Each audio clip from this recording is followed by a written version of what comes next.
Unti-unti nang nakikilala ang laro nitong si Keyonte George sa pinapakita niyang laro ngayon ay hindi malabong makasama na ito sa All-Star selection mga idol. Sa season na ito uma-average na siya ng 22.2 points, 6.7 assists at 3.9 rebounds per game. At malinaw na hindi ito aksidente mga idol, isa itong produkto ng tiyaga, tiwala sa sarili at patuloy na pagangat ng kanyang laro. Hindi man siya kasing ingay ng ibang youngsters sa liga pero pinapakita ni Keyonte George ngayong 2025-26 season na handa na siyang umakyat sa mas mataas na antas. Taong 2003 NBA draft nang piliin siya ng Utah Jazz sa first round bilang 16th overall pick. Noong na-drop siya mga idol, hindi agad siya tinuring na instant star. Isa siyang guard na may solid scoring instincts, confidence sa tira at may natural na swag sa court. Pero marami pa ring nagdududa kung paano siya mag-a-adjust sa NBA level. Galing siya sa college na kilala sa competitive environment at dala niya ang reputasyon bilang combo guard na kayang umiscore kahit saan sa court. Sa draft night, halo ang reaksyon ng fans mga idol. May mga naniniwala sa potensyal niya, may iba naman nagsasabing project player lang siya. Pero kung may isang bagay na consistent kay Keyonte mula umpisa, yun ay ang hindi niya kailangan ng sobrang ingay para patunayan ng sarili niya. Tahimik lang siya, trabaho lang, laro lang. Sa kanyang rookie season, makikita agad ang learning curve. Hindi madali ang transition, mas mabilis ang laro, mas matalino ang depensa at mas physical ang bawat possession. May mga gabing malamig ang tira niya, may mga pagkakataon naman na nagkakamali siya sa decision making, lalo na sa crunch time. Pero kahit ganoon, may mga flashes na agad ng pagiging espesyal. May mga laro na bigla siyang puputok 25 or 30 points. May clutch shots at may confidence na bihira sa isang rookie. Doon nagsimulang napabulong na ang mga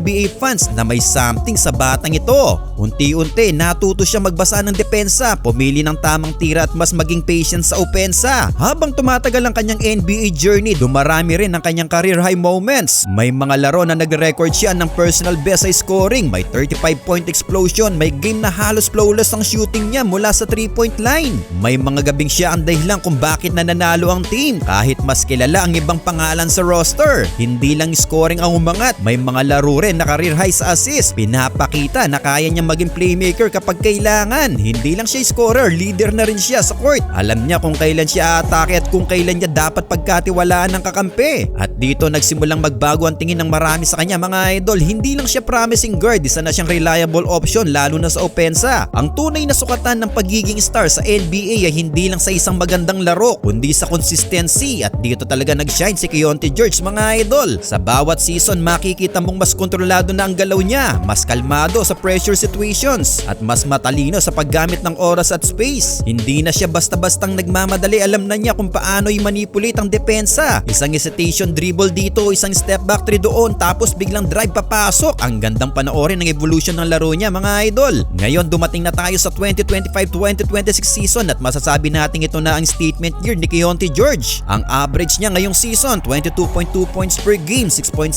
assists at 3.9 rebounds per game ay hindi lang basta numero mga idol. Ito ay patunay na kaya niyang dalhin ang bigat ng opensa gabi-gabi. Sa season na ito mas agresibo siya pero mas disiplinado, mas efficient ang shooting niya, mas maayos ang shot selection at mas vocal na rin siya bilang leader. Kapag kailangan ng basket, alam ng teammates niya kung sino ang hahanapin. Kapag kailangan ng play, alam nilang kay Keyonte magsisimula ang galaw. At kahit hindi pa laging nasa headlines, ramdam ng mga kalaban ng presensya niya mga idol. Hindi na siya pwedeng baliwalain sa scouting report. Isa na siyang priority na bantayan at kahit ganon nagagawa pa rin niyang umiscore at mag-create ng opportunities. Isa sa pinaka-interesting kay Keyonte George ay ang personalidad niya mga idol. Hindi siya masyadong maingay, hindi pa laging viral, hindi laging trending, but that exactly what makes him dangerous. Habang ang iba ay abala sa spotlight, siya ay tahimik lang na nagle-level up. Para sa mga tunay na basketball fans, alam nilang ganito nagsisimula ang maraming all-star caliber players. Hindi biglaan, hindi flashy, kundi unti-unti, consistent at undeniable. Sa takbo ng karir niya ngayon, hindi na malabong makita si Keyonte George sa all-star selection mga idol sa mga susunod na taon. Kung magpapatuloy ang development niya, kung mananatili siyang healthy at kung patuloy niyang gagamitin ang tamang mindset, darating at darating ang recognition. At kapag dumating man ang araw na yun, masasabi ng mga sumusubaybay mula umpisa, hindi na kami nagulat. Dahil mula pa noong na-drop siya hanggang sa mga career high games niya, hanggang sa breakout season na ito ng 2025-2026, malinaw na ang direksyon ng kanyang basketball journey sa NBA mga idol. Sa huli, hindi man agad dumusbong ang laro niya pero dahil sa tiyaga, tiwala sa sarili at tahimik na pagangat, hindi lahat ng bituin ay kailangan sumabog agad. May iba na mas pinipiling mag-init muna unti-unti hanggang sa hindi na kayang baliwalain ng kahit sino. At sa season na ito, malinaw na umiinit na ng todo ang pangalan ni Keyonte George mga idol. Hindi man siya pinakamaingay ngayon, pero kung magpapatuloy ang ganitong klase ng laro niya, isang araw siya na mismo ang magiging sentro ng usapan. Well, kayo mga idol, ano ang masasabi nyo sa pagangat ng laro ngayon ni Keyonte George?